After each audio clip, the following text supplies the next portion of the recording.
ગાંધીનગરમાં નાયબ મુખ્યપ્રધાન નીતિન પટેલે 2019નું અંદાજપત્ર બજેટ રજૂ કર્યું। નીતિન પટેલે છઠ્ઠી વાર બજેટ રજૂ કર્યું। તેમણે બજેટમાં કહ્યું કે હાલોલમાં ઓર્ગેનિક યુનિવર્સિટી સ્થપાશે તો ખેડૂતોને 0% વ્યાજે નાણાં આપવા માટે 500 કરોડનું રિવોલ્વિંગ ફંડ પણ રચાશે। સાથે ધોલેરામાં 5000 મેગાવોટનો સોલાર પાર્ક પણ સ્થાપવામાં આવશે। राज्य सरकार पाकिस्तान जेल में रहेला माछीमारों परिवार ने दैनिक 150 जगह हवे 300 आपशे। तो माछीमारों ने डीजल में वेठसवाए पेटे ₹12 ने बदले ₹15 आपवामां आवशे। तो नितिन पटेले गृह में कहूं कि 2017-18 में कृषि उत्पादन 12.11% दरे वृद्धि पाम्युं छे, त्यारे कृषि क्षेत्रे संतुलित विकासनी सरकारनी प्राथमिकता छे। વધુમાં તેમણે કહ્યું કે 2022 સુધીમાં ખેડૂતોની આવક બમણી કરવાનો નિર્ધાર છે। દેશના કૃષિ અર્થતંત્રમાં 7.30% ફાળો ગુજરાતનો છે। રાજ્ય સરકાર ગીર અને કાંકરેજમાં પશુપાલન નફાકારક બને તે માટે પાટણમાં ₹47.50 કરોડના ખર્ચે સિમેન્ટ લેબોરેટરીની સ્થાપના કરશે। તો વિધવા સહાય માટે 1000 વધારીને 1250 કરી દેવાયા છે। વિધવાનો પુત્ર પુખ્ત વયનો હશે તો તેને પણ સહાય આપવામાં આવશે। રાજ્ય સરકાર એશિયાઈ સિંહોના સંરક્ષણ માટે 97.85 કરોડના ખર્ચે mobile rescue, drone surveillance, CCTV network વિકસાવશે। તો નર્મદા યોજના માટે ₹6945 કરોડની જોગવાઈ કરવામાં આવી છે। તો કચ્છમાં નહેર માળખાના બાંધકામ માટે 430 કરોડ, ભૂગર્ભ પાઇપલાઇન માટે 146 કરોડ અને શાખા નહેરના 3 પમ્પિંગ સ્ટેશનના વિસ્તરણ માટે 316 કરોડની જોગવાઈ કરાઈ છે। राज्य सरकार में अमृतम योजना लाभार्थीओने ₹3 लाख ने बदले आयुष्मान भारत की जेम ₹5 लाख सुधीનું कवच पूरुं पाडशे। तो नडियाद, विसनगर, अमरेली खाते વધુ 3 मेडिकल कॉलेज पण शरू करवामां आवशे। 2019-20 में एसटी विभाग द्वारा नवी 1450 बस खरीदवामां आवशे, जेमां सीएनजी અને इलेक्ट्रिक बस वसाववामां आवशे।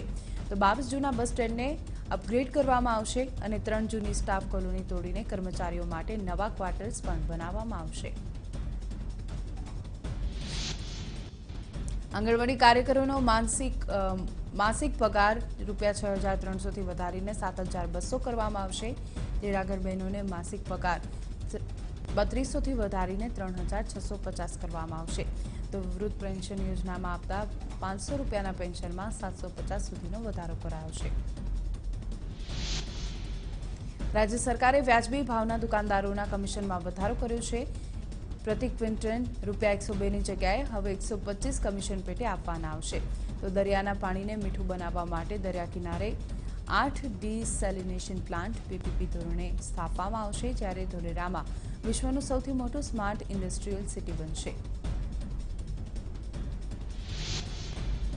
છન્નુ તાલુકાના 23 લાખ જેટલા ખેડૂતોને અને પશુપાલકોને 2285 કરોડની સહાયના પેકેજની ચૂકવણી કરવામાં આવી। સ્કીમ્ડ મિલ્ક પાવડરની નિકાસ માટે 300 કરોડની સહાય આપવામાં આવશે। તો જેમાં જામનગર, ભાવનગર, રાજકોટમાં 35 જળાશયો અને 100થી વધારે ચેકડેમનું આયોજન પણ કરવામાં આવ્યું છે। આશા ફેસિલિટેટર બહેનોના મહેનતાણામાં ₹2000નો વધારો કરવામાં આવ્યો। 53,000થી બહેનોને ના ભથ્થામાં 6300થી વધારીને 7200 કરવામાં આવ્યું। તો વર્ગખંડોને સમૃદ્ધ કરવા માટે 1,13,000નો ખર્ચો કરવામાં આવ્યો। તો મધ્યાહન ભોજન પાછળ ₹1780 કરોડનો ખર્ચ કરાયો છે। રાજ્ય સરકારે ફિક્સ પગારના કર્મચારીઓના પગારમાં વધારો કરવાનો નિર્ણય કર્યો। સરકારના નિર્ણયનો લાભ બિનસરકારી ગ્રાન્ટેડ માધ્યમિક અને ઉચ્ચ સ્તર માધ્યમિક શાળાના શિક્ષણ સહાયકો, વહીવટી સહાયકો અને સાથી સહાયકોને મળશે। તો ઉપરાંત સીધી ભરતી પામેલા કર્મચારીઓનો પગાર પણ વધારાનો લાભ મળશે। પગાર વધારાની જાહેરાત બાદ જે ફિક્સ પગારદારોના પગારમાં 6000થી લઈને 9000 સુધીનો વધારો થશે। તો આ સાથે પોલીસ ફોર્સને વધુ મજબૂત કરવામાં આવશે। 2019-20માં 9713 જગ્યા પર ભરતી કરવામાં આવશે। તો મુખ્યપ્રધાન ગ્રામ સડક યોજના અંતર્ગત 2019-20માં ₹2000 કરોડથી વધુના રસ્તા અને પુલના કામ પણ મંજૂર કરવામાં આવશે। બજેટમાં સરકારે રાશનની દુકાન ચલાવતા દુકાનદારો સાથે મહત્વની જાહેરાત કરી છે। ગુજરાત રાજ્ય એસોસિએશને બજેટમાં વ્યાજબી ભાવના દુકાનદારના કમિશનમાં વધારો કર્યો છે. તો કમિશનમાં પ્રતિ ક્વિન્ટલે 125 રૂપિયાનો વધારો કરવામાં આવ્યો. મહત્વનું છે કે કમિશનમાં વધારો કરવાને કારણે સરકાર પર 55 કરોડનો બોજો વધશે. તો ગાંધીનગરમાં નાયબ મુખ્યપ્રધાન નીતિન પટેલે બજેટ રજૂ કર્યું. આ દરમિયાન તેમણે જણાવ્યું કે ટેક્સ માળખામાં કોઈ ફેરફાર નહીં થાય. જીએસટી કાયદો આવ્યા પછી રાજ્યના નાણાપ્રધાનોને ટેક્સમાં ફેરફાર કરવાની સત્તા નથી. તેમણે કહ્યું કે આ બજેટ પ્રજાલક્ષી સર્વાંગી બજેટ છે અને તમામ વર્ગ માટે બજેટમાં જોગવાઈ કરવામાં આવી છે. રાજ્યના બજેટને કોંગ્રેસે ચૂંટણીલક્ષી બજેટ ગણાવ્યું. બાયડના ધારાસભ્ય ધવલસિંહ ઝાલાએ કહ્યું કે બજેટમાં કોળી અને ઠાકોર વિકાસ નિગમને ફરી એકવાર અન્યાય કરવામાં આવ્યો. તો લાઠીના ધારાસભ્ય વિજય ઠુમરે કહ્યું કે યુવાનો માટે કોઈ જોગવાઈ નથી અને રોજગારીની કોઈ પણ વાત બજેટમાં નથી કરવામાં આવી. તો વિજય ઠુમરે ગુજરાત સરકારે રજૂ કરેલા બજેટને અત્યંત નિરાશાજનક ગણાવ્યું હતું. અમદાવાદમાં 4 માર્ચથી મેટ્રોનો પ્રારંભ થશે. નાયબ મુખ્યપ્રધાન નીતિન પટેલે બજેટ પહેલા જાહેરાત કરી કે વડાપ્રધાન નરેન્દ્ર મોદી 4 માર્ચે મેટ્રોને લીલી ઝંડી આપશે. તો થોડા સમય પહેલા મેટ્રોના પ્રથમ ફેઝ પર ટ્રાયલ રન કરવામાં આવ્યું. એપ્રિલ પાર્કથી અમરાઈવાડી સુધી 6 કિલોમીટરના રૂટ પર સફળ ટ્રાયલ કરવામાં આવ્યો. તો મેટ્રો ટ્રેનમાં 1000 જેટલા મુસાફરો સવારી કરી શકશે, જેથી સંપૂર્ણ કંટ્રોલિંગ સ્ટેશન દ્વારા જ કરવામાં આવશે. કોંગ્રેસના ધારાસભ્ય અલ્પેશ ઠાકોરે સ્પષ્ટ કર્યું કે તેઓ બનાસકાંઠાથી લોકસભાની ચૂંટણી નહીં લડે અને સાથે જ તેમણે કહ્યું કે લોકસભા ચૂંટણી માટે ઉમેદવાર નથી. તો બનાસકાંઠામાં ઠાકોર સમાજ દ્વારા શિક્ષણ રથનો આરંભ કરવામાં આવ્યો કે જ્યાં મોટી સંખ્યામાં ઠાકોર સમાજના આગેવાનો જોડાયા હતા અને આ દરમિયાન અલ્પેશ ઠાકોરે આ નિવેદન આપ્યું. રાજકોટ મહાનગરપાલિકાની બજેટની સભામાં શાસક અને વિપક્ષ બંને વચ્ચે ઘર્ષણ બાદ બોલાચાલી થઈ. બજેટના વિકાસના કામો માટે બંને પક્ષ સામસામે આવી જતા ચર્ચાને ટૂંકાવી પડી હતી. તો એક તરફ સત્તાધારી પક્ષે શાસનમાં વિકાસના કામ કરી અને શહેરની સુવિધામાં વધારો કર્યા હોવાનો દાવો કર્યો, તો બીજી તરફ વિપક્ષે યોજનાઓ કાગળ પર રહી જતી હોવાનો આક્ષેપ કર્યો. વડોદરા કોર્પોરેશનની સામાન્ય સભામાં વિપક્ષે હોબાળો કર્યો. મેયર જિગીશા શેઠના નિવેદનને પગલે સત્તાધારી પક્ષ અને વિપક્ષ બંને આમને સામને આવી ગયા. તો સભા દરમિયાન મેયર જિગીશા શેઠે કહ્યું કે જ્યારે અમારી સત્તા આવી ત્યારે કોર્પોરેશનની તિજોરી તળિયા ઝાટક અને કાણાવાળી હતી. તો મેયરના નિવેદનથી કોંગ્રેસ વિરોધ કરી રહી છે અને સામાન્ય સભાનો બહિષ્કાર કર્યો. કોંગ્રેસના પ્રદેશ અધ્યક્ષ અમિત ચાવડા અને વિપક્ષના નેતા પરેશ ધાનાણી દિલ્હી ગયા છે. 28મીના રોજ CWS અને જનસંકલ્પ રેલી યોજાનારી હોવાથી આ મુદ્દે હાઈકમાન્ડ સાથે ચર્ચા કરશે. તો રાહુલ ગાંધી અને પ્રિયંકા ગાંધીનો રોડ શો કરવો કે નહીં તે અંગે પણ ચર્ચા કરવામાં આવશે. અમદાવાદમાં આવેલા ગીતા મંદિર બસ સ્ટેન્ડમાં એસટીના કર્મચારીઓએ ધરણા કર્યા. કર્મચારીઓએ સરકાર વિરોધી સૂત્રોચ્ચાર કર્યા અને બેનર દર્શાવીને વિરોધ પ્રદર્શન કર્યું. એસટી કર્મચારીઓએ પડતર માંગણીના મુદ્દે રજૂઆત કરી હતી, પરંતુ કોઈ ઉકેલ ન આવતા આંદોલન કર્યું. તો આવતીકાલથી 42,000 કર્મચારીઓ રાજ્યવ્યાપી હડતાલ પર ઉતરશે તેવી ચીમકી ઉચ્ચારી છે.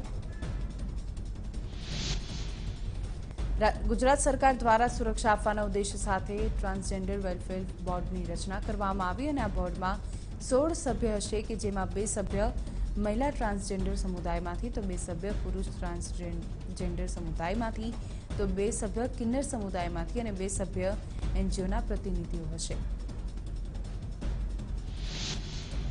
બનાસકાંઠાના ધાનેરાના ભાપલા ગામના મહિલા સરપંચ વૈજયંતી શાહના પતિ દારૂબંધીની રેલી બાદ ગ્રામજનોને સંબોધન કરી રહ્યા હતા.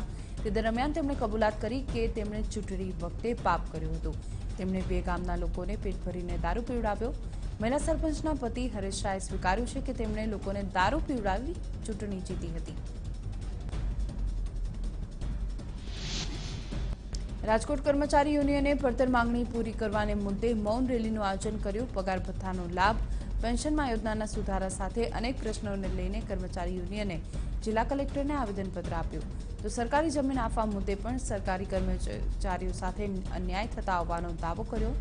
તમામ સરકારી કર્મચારીઓએ શહીદો માટે શાંતિ યજ્ઞ કરી અને મૌન રેલી કાઢી પોતાની માંગ સ્વીકારવા રજૂઆત કરી છે.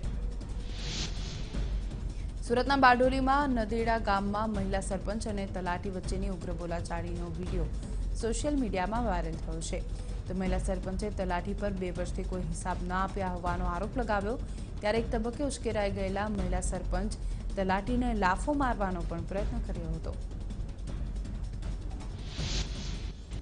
દાહોદમાં બીએસએનએલના તમામ ગ્રેડના કર્મચારીઓ પડતર માંગણીને લઈને 3 દિવસની હડતાલ પર ઉતર્યા છે. બીએસએનએલ ઓફિસને તાળા લાગતા લોકોની મુશ્કેલીમાં વધારો થયો હતો. તો સુરેન્દ્રનગરમાં પણ બીએસએનએલના કર્મચારીઓ પડતર પ્રશ્નોને લઈને 3 દિવસની હડતાલ પર ઉતર્યા અને કચેરીની બહાર વિરોધ પ્રદર્શન કર્યું અને સરકાર સમક્ષ માંગ કરી હતી.